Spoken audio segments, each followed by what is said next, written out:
Hello, all. Welcome back. This is going to be chapter 2 on diplomacy. All the lectures will be up today, as will Unit 1 assignment. Okay, and this is by Stephen McGlinchey.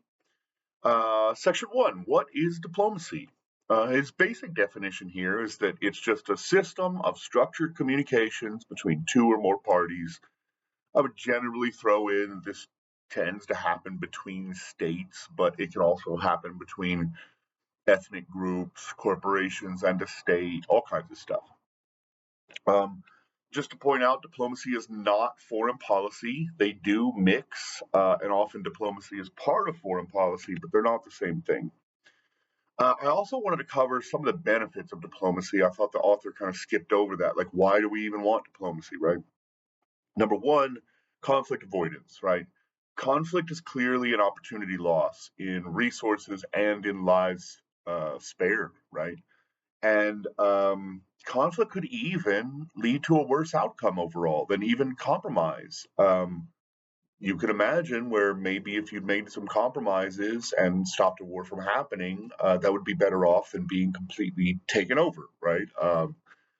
The second is trade, right? And this comes from Adam Smith, John Maynard Keynes, later Ricardo's comparative advantage theories. Just the idea that you're going to get more trade out of states when they're copacetic with each other. And then technology and information sharing, right? We know Europe didn't have gunpowder until the Silk Road when they brought back the technology at the time. Right now, contemporaneously, you have Ukraine getting technology and sort of information from the West. And then on the other side, you have Russia getting technology and information from China and North Korea, and even some troops from North Korea, which is interesting. You don't often see that. So, okay, diplomacy is generally thought to be between states, but other actors can and do participate, right? We'll talk a lot in this class about NGOs. You can have subnational groups in conflict, like ethnic groups, like I talked about earlier. You have corporate leaders and activists. Elon, we know, has met with numerous world leaders. And then you have religious groups and their leaders, like the Dalai Lama and the Pope, which can get involved, especially when it comes to like humanitarian stuff. Um, okay, this chapter is going to be based on two case studies to just kind of show how diplomacy works and what the outcomes can be. And it's a little bit of cool history too. So the first case study is going to be the nuclear non-proliferation regime, and the second will be relations between the U.S. and Iran. Okay, so let's talk about regulating nuclear weapons. A little short history on nuclear weapons. We know that the U.S. drops nuclear bombs on Nagasaki and Hiroshima in 1945 at the close of World War II. Interestingly, a lot of historians and theorists, even from the United States, actually say that that was completely unnecessary and unwarranted. Japan had pretty much already lost, and that Russia won the war against Japan in World War II, not the United States. So there's a lot of interesting literature out there if you're interested in it. Uh, the USSR quickly develops the bomb by the late 40s, early 50s, and a nuclear arms race begins, right? Now, keep in mind that most theorists suggest that nuclear weapons are actually defensive deterrent and not offensive capability weapons. They've only ever been used twice by the United States on Japan against civilians. Uh, no nuclear weapon has ever been used against civilians outside of that. So, for the most part, remember, nuclear weapons are defensive deterrent. In the late 1950s, there was a short moratorium on nuclear weapons testing. We were starting to discover that the radiation fallout was disastrous, right? Not only for humans, but also for crops and the environment and fish. And, if it gets into the ocean, all sorts of stuff. It's terrible stuff. Um, and so they stopped nuclear weapons testing in the late 50s, but by the early 1960s, this had sort of crumbled and both sides were just doing their thing again. And then you get the Cuban Missile Crisis in 1962. So John F. Kennedy is the president at the time. Oh, excuse me. Um, and what had happened is in 1959, Fidel Castro took over Cuba. He was a communist revolutionary. Che Guevara, I don't know if you've ever heard of him, famous communist Marxist revolutionary, was there helping him fight. So Cuba takes over in 1959 and establishes a communist regime. Over the next 2 years, there were multiple assassination attempts on Fidel Castro by the United States. And the United States also tried to invade Cuba and failed pretty miserably in the Bay of Pigs. And so Castro's freaking out, man. He's like, they're trying to kill me. I need some deterrent here. He goes to the USSR and says, look, I need nuclear weapons. I want you to station them in Cuba.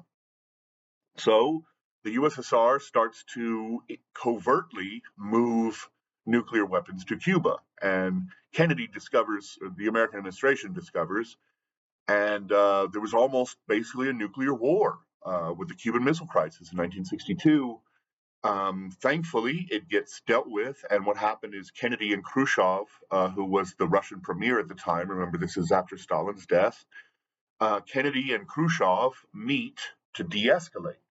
And they come to this compromise. And the USSR basically says, okay, we'll remove all nukes and promise not to put any more in Cuba if you'll do the same in Turkey and in Italy, which are much closer to the Russian homeland, right? And Turkey sort of borders Russia. So they came to this agreement and the nuclear crisis was averted.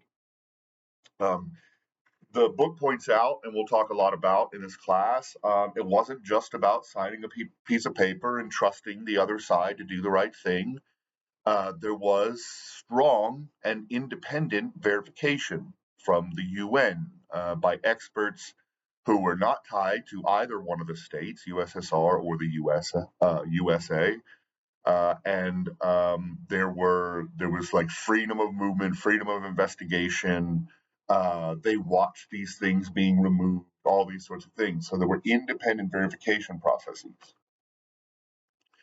And then this is when the Kremlin, which is like the White House of Russia, right, and the White House in the United States installed the red phones, right, so that Russia's leaders and the US's leaders could talk instantaneously at any moment. It doesn't get used all that often, but it has been used a lot more under Trump. Trump seems to like Putin. So shortly thereafter, we signed the Nuclear Test Treaty ban in 1963, which only allows underground testing of nuclear weapons.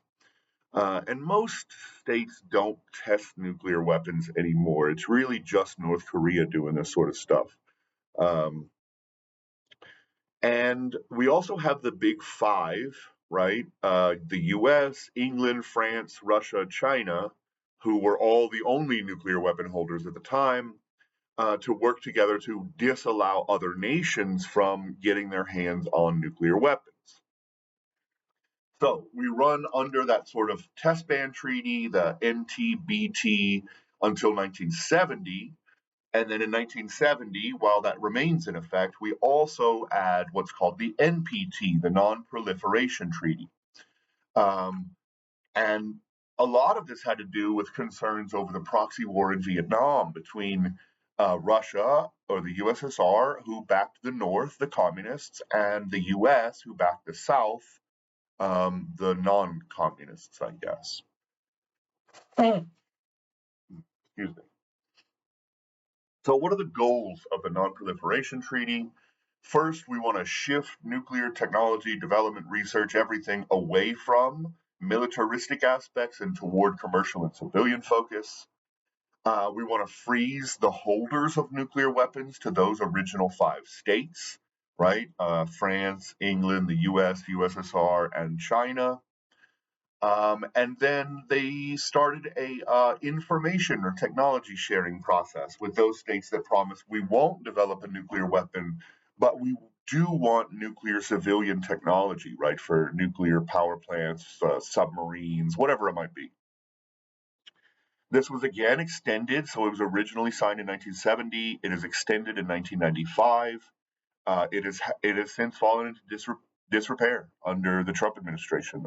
We are not re-signing it, so there's a lot of concern about whether we'll see another nuclear arms race in the near future, because we know China is already ramping up dramatically their nuclear weapons capabilities and production, right? A couple other things I would point out is that there are actually 9 nuclear states now, so the big 5 that we talked about, plus Israel, India, Pakistan. Remember, India and Pakistan are contiguous and they are religious rivals, and so that's a concerning relationship, right? And then North Korea. You also have some former possessors who gave them up. So South Africa at one point had actually had a nuclear program, developed a nuclear weapon, and then since given it all up. Brazil had a nuclear program, never actually developed a weapon from what we know, but has also since given it up. And then you have some former USSR states. When the Soviet Union fell and the Berlin Wall fell and the Soviet Union split up, you had a couple of states who had loose nuclear weapons on their territory. And this included Belarus, Kazakhstan, and Ukraine, all of whom have since given up their nuclear weapons. And I would say, like, a big oops to Ukraine, you screwed that up. So it's sort of uh, a learning curve, right? In the future, how are you going to get states to give up nuclear weapons when we see, oh, Ukraine gave them up, and then Russia attacks them 20 years later on the promise, all these states promised, if you give up your nukes, we won't let anyone attack you. First of all, that's the West's stance, and look what happened. But also Russia was like, well, we won't attack you, and look what happened, right? So I have a feeling, who knows, this is a complete hypothetical, but that if Ukraine had kept those nuclear weapons, Putin would have thought a little bit harder about invading Crimea in 2014 and the furtherance of this conflict since then. Because this is not a 3-year conflict. This is a 11, 12-year conflict. This goes all the way back to the Obama administration. Okay. There are also a handful of states that host nuclear weapons by nuclear states, right? And so the US actually has a handful of hosts for its nukes, including Belgium, Germany, Italy, Netherlands, and Turkey. And there has been some strategic discussion inside the United States about considering the arming of South Korea, right? Because Seoul is so close to North Korea that, like, if North Korea launches nuclear weapons, South Korea will probably cease to exist pretty quickly, right? On the other hand, Belarus actually hosts Russian nuclear weapons. Okay, I would also point out that Iran is thought to be about 6 to 12 months away from the development of the highly enriched uranium, which is necessary for a nuclear weapon. There are big differences between the purity of the uranium or plutonium that you use for nukes versus nuclear power plants. A nuclear power plant only takes about 3 to 10% purity, whereas a nuclear weapon takes 90% plus purity on plutonium or uranium. So, vast difference. So, this is actually how we know when states are sort of making a sprint for a nuclear weapon, is because they start ramping up those purification centrifuges. And so when that happens, we know, okay, this is not for civilian use. They're trying to make a weapon, right? Okay, I'll leave it there. We'll move on to the next one, the US and Iran. Interesting relationship to this day. There's some crazy history there. First, we should talk about Iran's strategic importance. Russia relies on Iran to get to the Middle East, so it's a really important sort of route for them. Also, there's a big schism in the Muslim world between Iran, who is Shia, and the most of the rest of the Islamic world, which is Sunni. So there's a split, right? It's almost Catholic Protestant. It's not the same, obviously, but I'm trying to give you like an analogy here. Um, there's a split in Islam about the family line, all of these sorts of things. I won't get into what it is. That's not the topic for today, but it's a really interesting thing to know, right? Shia versus Sunni. I would suggest you learn it if you're interested in foreign policy. Uh, Iran is also a major critic of Israel and arguably the major bankroller of anti-Israeli groups like the Houthis in Yemen. Um, let's see, you've got, of course, the Hamas in Palestine, who they bankroll and feed weapons to, and then also Hezbollah in Lebanon. So they back all of these sort of proxy groups against Israel because they don't want to get directly involved, because I'm pretty sure they know that Israel would whoop their butt. So they just sort of back them behind the scenes. And then finally, Iran is a major oil producer. It has been for a long time.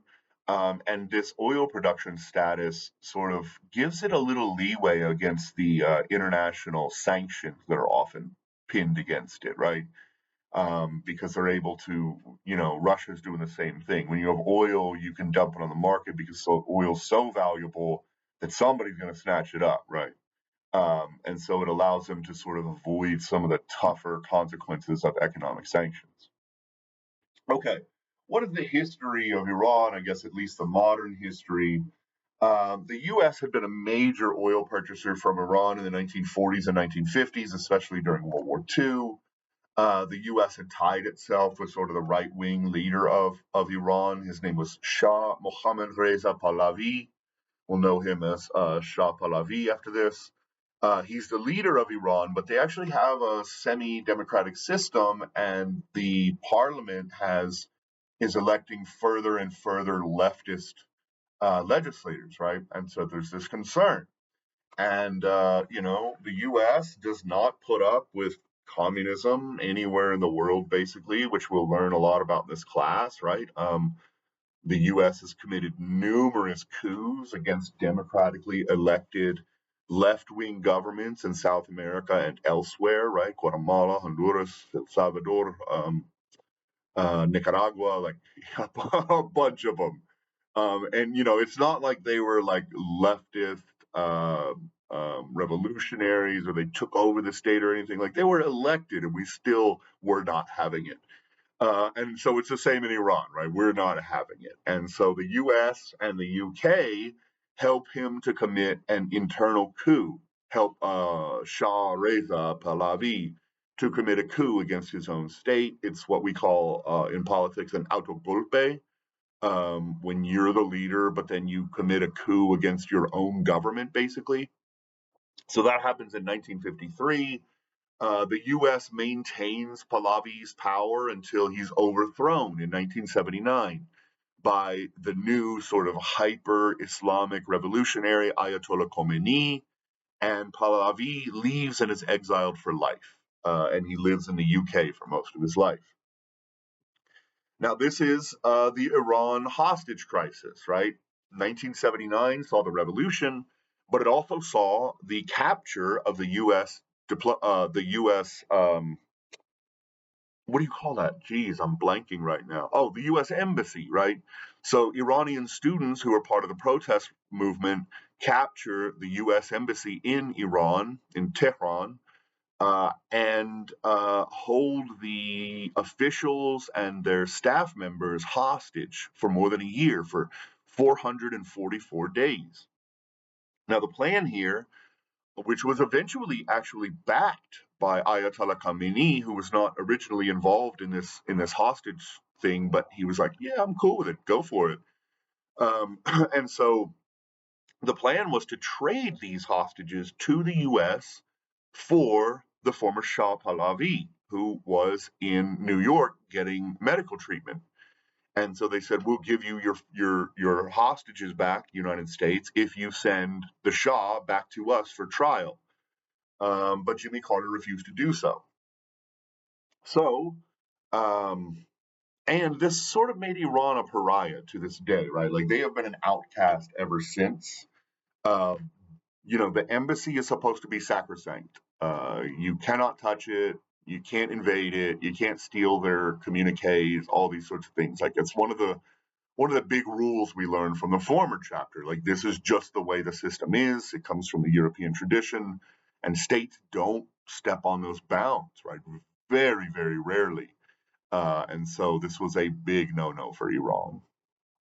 Um, okay, Jimmy Carter leaves office and Ronald Reagan steps in. And on the very first day of his administration, the Iranians release the hostages, right? That's day 444. However, it later came out that there were some really shady circumstances under which this took place. Apparently, Reagan was sending envoys just in case he became president before the election ever even happened. And what happened is he's like, all right, Iran, uh, you give us the hostages back, and we'll give you money to ship weapons secretly to Nicaragua so that you can back our right wing coup against the democratically elected Sandinistas in Nicaragua. So this is the Iran Contra affair, right? And so, to this day, Reagan said he wasn't involved in any way, and all of his cronies covered for him, but like, there's no way he wasn't involved, right? And so, this was a really, really shady way from a guy who was not even part of the U.S. government to get involved in foreign policy secretly through these channels and promise all these illegal things. So that's a really interesting case if anyone's interested in looking at it. And sort of the main guy in that case, the I guess the architect was Oliver North, former military general who was working with Reagan. So interesting stuff. I'll leave it there though. Okay, so from 1979 until the late 2000s, basically, like U.S. relations with Iran are completely cut off, right? They are, to each other, we are the devil, right? Iranians chant quite often, like "Death to America." Well, we sort of felt the same way about Iran, "Death to Iran," right? So, the I guess the diplomacy between those states literally just was not happening until the late 2000s, mid 2000s, as journalism starts to come out from inside of Iran that Iran is developing nuclear weapons, right? They're ramping up those centrifuges we were talking about. And you got to remember the context of this time. The U.S. and most of the West is involved in two wars against terrorism, right? Against Muslims, right? Let's be real, that was part of it. And so Iran, the U.S. is trying to paint Iran as part of what they were calling the axis of evil at the time. So we do know years later that we actually had military plans to invade Iran if Afghanistan and Iran were going, excuse me, if Afghanistan and Iraq wars were going well. They didn't go well, right? Iraq was a complete crap show. Afghanistan did not go well. Our exit was complete mess. So like we just at one point accepted like we can't have a third war with Iran, so we need to go to the diplomatic table, right? The EU actually starts negotiations with Iran in 2003. Um, China and Russia join shortly thereafter with the United States. This is around 2006, so 3 years after the diplomatic talks have already begun. And eventually, it takes 12 years. It doesn't get signed until 2015 under the Obama administration. But the US and Iran and the West signed what's called the JCPOA, the Joint Comprehensive Plan of Action. It's signed in 2015. So there were a lot of different sort of pieces to this puzzle, but basically what happens is that Iran promises to turn off its centrifuges and to only use its plutonium and uranium for civilian uses, right? Um, there will be extraordinary levels of international monitoring and inspections of facilities by the IAEA, the International Atomic Energy Agency, part of the UN. And Iran will actually be given some money, first of all, but also sanctions will over time be eased the longer that Iran follows these rules, right? Um, Fortunately or unfortunately, I don't know. It depends on your politics. This was abandoned by Trump 1 in 2018, and we have not since revisited it, right? I would also say, we'll get there actually. But I did want to point out that, like, the thesis statement in this chapter, always be looking for that while you're reading, by the way. But the thesis statement of this chapter was, quote, much like the resolution of the Cuban Missile Crisis, the key to the success of diplomatic strategy underlining the agreement was to focus on verification rather than the seemingly impossible goal of establishing trust, right? So it's not about trust. It's not about just we sign the papers and we trust each other to do this thing. There has to be some independent verification, right? I would say in recent history, Iran's not doing so well. We do think they're still running up their centrifuges to purify plutonium for their nuclear weapons. But they were hit really hard about 2 months ago by Israel. Israel dropped some pretty severe bombs on a lot of their nuclear facility infrastructure. And I've seen different sides, right? Like the people in Iran are like, "Oh, you didn't do much," and the people in Israel are like, "We destroyed everything," right? It's got to be some mix. And I would also say that, like, they did not destroy their main facility in Qom. It is built underneath a mountain. And so they would literally have to have, like, the bunker buster bombs from the United States, which Israel does not have access to be able to strike at that target. So the Iranian nuclear facilities have not been completely destroyed, right? While they may have taken a big hit, they built this under a mountain bunker, right? Like crazy. Let's see. And that strike by Israel was basically retaliation for what we were talking about earlier. We know for a fact that Iran bankrolls the Houthis in Yemen, the Hezbollah in Lebanon, Hamas in Palestine, the Palestinian Authority in the West Bank, all of these different things, right? And so while they do want to keep sort of plausible deniability, like, look, it wasn't us, we didn't have our finger on the trigger, right? You provided the triggers. And so Israel finally had enough, it looks like. All right, that's what I got for this one. I'll see you for chapter 3 here in a second. Have a great day.